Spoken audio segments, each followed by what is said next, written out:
Hey, welcome to my channel. My name is Carter. I love talking about movies, horror movies, comic books, and superheroes.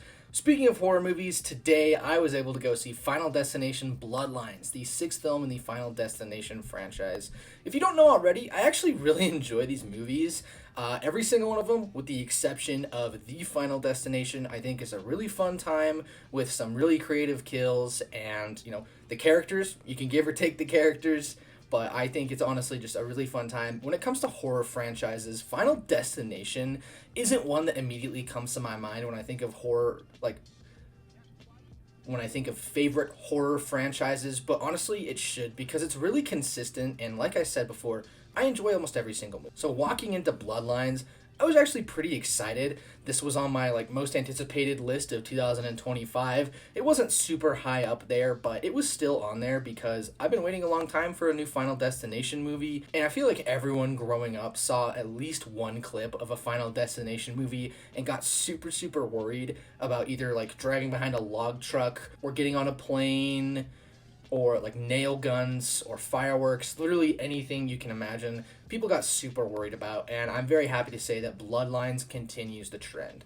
Now, normally I go through reviews with positive, mixed, and negatives, and I'll still do a little bit of that, but Bloodlines debuted with a 94% on Rotten Tomatoes and is currently holding that right now. It's certified fresh, easily the highest in the franchise, and I kind of wanted to go in and dissect, is Final Destination Bloodlines really that good? Now, like I said before, I do enjoy these films, so I will be biased, but I still think that there's a good time to be had, even if you're not a huge fan of Final Destination. I actually think that this one might be the funniest film outside of the third one. Has a lot of really great, very dark comedy. As the series went on, it went from less horror thriller to more of a horror comedy. The first film takes itself extremely seriously and doesn't really have a lot of jokes throughout. Instead, it relies on very, built up organic tension throughout the film and very organic tension of these kills. It still has a little bit of that fun, how will they die edge to it. As the series went on and evolved, especially in parts 2 and 3, it took on a lot more of an extravagant flair and a lot more of a comedic flair. There's really funny edits and moments in these films. For example, when in the third one, you have the tanning bed kills, it immediately smash cuts to the over-the-head shot of the coffins, looking exactly like the tanning beds. And a lot of the time with these extremely sudden deaths, they can elicit just a surprised laugh or chuckle from you and from the audience, and that was definitely the case today when I saw Bloodlines. There was multiple deaths on screen that just elicited a chuckle from a lot of people, a surprised laugh, a surprised gag. It was really funny in all the best ways. Bloodlines is really an amalgamation of what makes the Final Destination franchise work so well, which again is that over-the-top gore and just tension with how will they die, and blends it with really dark comedy. Bloodlines also has pretty good character work here. Again, it's a Final Destination movie. It's nothing over the top, nothing extravagant, but compared to characters from 4 and 5, I do find them a little more endearing and likable. Although my favorite characters will probably be from 1 or 3, just because I do think the cast in those films was the strongest. Going along with the casting and the characters, I thought the concept of this film was actually really smart and had a really good flair to it. It expands the lore and the world of Final Destination quite a bit, to where you have a premonition of an accident that happened a long time ago, and now death is kind of tying up those loose ends and making the rounds. And it actually does a great job of making sense within the lore of the franchise if you go about it. I saw some early reviews and reactions saying that it broke some of the lore and it broke some of the canon. I don't see any of that. If you found something that you think broke canon, let me know down in the comments below. I'm not super married to the canon of Final Destination, so it's not like I have a huge passionate opinion, but I do think it's important to note that if you're a massive fan of this, I still think it does a good job of keeping up that lore. It brings back a lot of the rules that we've seen before. There's mentions of disasters and even characters from previous films, which I thought was really great. And of course, you even get Tony Todd in here for a scene, which to me was his best scene in the whole franchise. And his scene alone easily makes this the most emotional and heartfelt Final Destination movie, because his scene with the main cast here is really reflective, especially when it comes after his passing, when he unfortunately passed away, I believe, late last year. His scene is really all about a reflection of life and living life to the fullest and cherishing every moment you have on this earth, which I thought was a really touching and like surprisingly heartfelt moment for the Final Destination series. And while it does stick out a little odd in this film, I will admit I'm going to totally write that off because it's an amazing send-off to the late, great Tony Todd.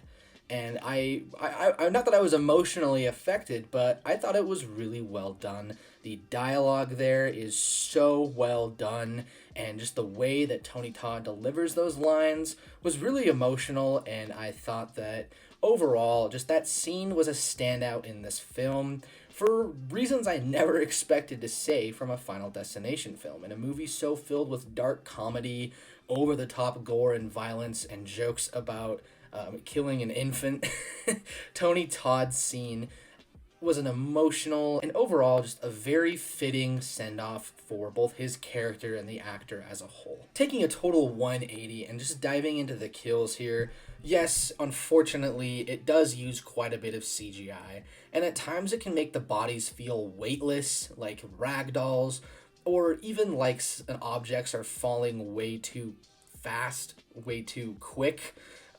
Especially in the end, there's a scene where a telephone pole is involved where I felt like the pole falls so quick and it's almost comical. I mean, I know those things are heavy, but it falls like so fast. It just took me off guard. Really, that's the only complaint I could level against this movie. I think it has like really effective pacing, never leaving you wanting for death too long.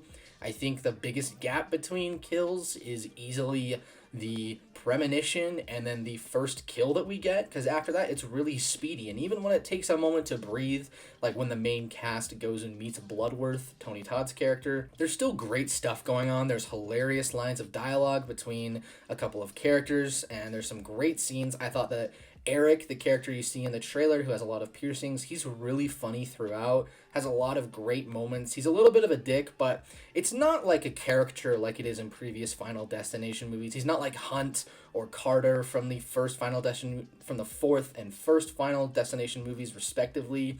He's a lot more like believable as a character, and no character here is really just a caricature. They're actually believable with like lives and not arcs, but moments, character moments that stand out throughout the film, which I thought was just a nice touch. The story's actually helped developed by Jon Watts, best known for the Spider-Man trilogy, the MCU Spider-Man trilogy. So that was a really cool thing to see in the end credits. I actually couldn't really believe it. There's also a kill where a head is crushed, and you can really tell like when it switches to CG. In my opinion, I mean, maybe it was like practical effects. Maybe they just like kind of messed up with the skin color, but it just looked a little odd. It just looked a little strange. And I mean, that's like my only complaint really when it comes to this film, because I really did think it is as good as people are saying. Is it deserving of like a high 90s score on Rotten Tomatoes?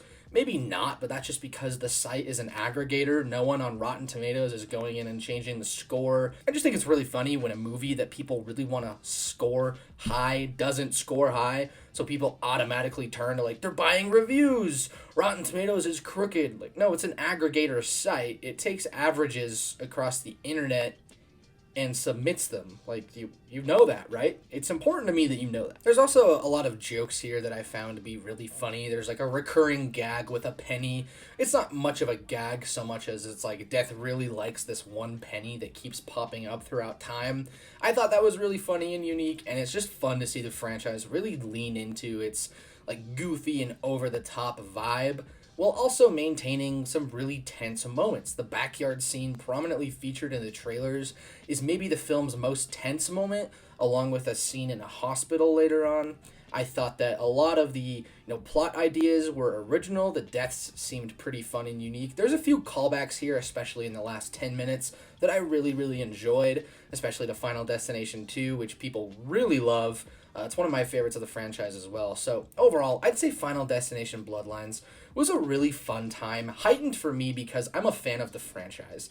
I've seen it all before, at least a couple times, and I went and marathoned all the Final Destination movies last week when I was sick with COVID, and they're just really fun movies to just kind of put on and relax to. Ironically, relax because, you know, there's so much chaos going on. But I give Final Destination Bloodlines like a 7.5, 8 out of 10. I really enjoyed this. It scratched that itch that I was hoping The Monkey from earlier this year would scratch, because The Monkey was really selling itself as a pseudo Final Destination movie. But I feel like Bloodlines did everything from The Monkey did, but just much better. It's funnier, it's got more kills, it's got better kills. And maybe the only thing The Monkey has going for it is the practical gore.